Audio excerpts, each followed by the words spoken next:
বিএনপিকে শক্তিশালী করবো, আমরা কাজ করব একসাথে মিলে। আপনারা এখানে সবাই আজকে উপস্থিত হয়েছেন, আমি সবার নাম নিতে পারছি না, আমি সবাইকে আমি আমার যুক্তরাজ্য সাউথ লন্ডন বিএনপির পক্ষ থেকে আমি আমার অন্তর থেকে ধন্যবাদ জানাচ্ছি। কোনো মেসেজ আছে কিনা এই বাংলাদেশের সাধারণ জনগণের কাছে, কোনো মেসেজ দিবেন কিনা? আমি সাধারণ জনগণকে এটাই বলবো যে এখন আগের চেয়ে আমাদের অবস্থান অনেক ভালো আছে। ইনশাল্লাহ আগামীতে আমাদের দিন আরও ভালো আসবে। আপনারা সবাই মিলে ইনশাল্লাহ দানের শীষের পক্ষে কাজ করবেন। বাংলাদেশে থাকবেন এবং তারেক রহমানের কোনো মেসেজ আপনি নিয়ে আসছেন কিনা, কোনো বার্তা নিয়ে আসছেন?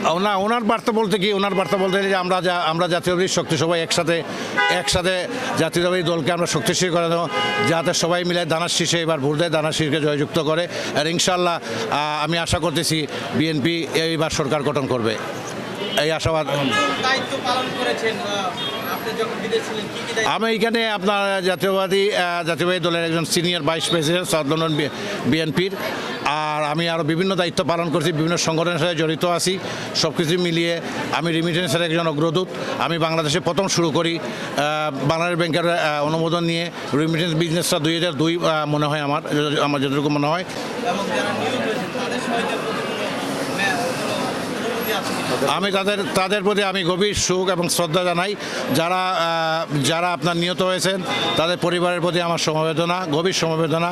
যারা আহত হয়েছেন তাদের প্রতিও সমবেদনা। আর ইনশাল্লাহ ভবিষ্যতে যেন এই জিনিসগুলো আমাদের দেশে আর না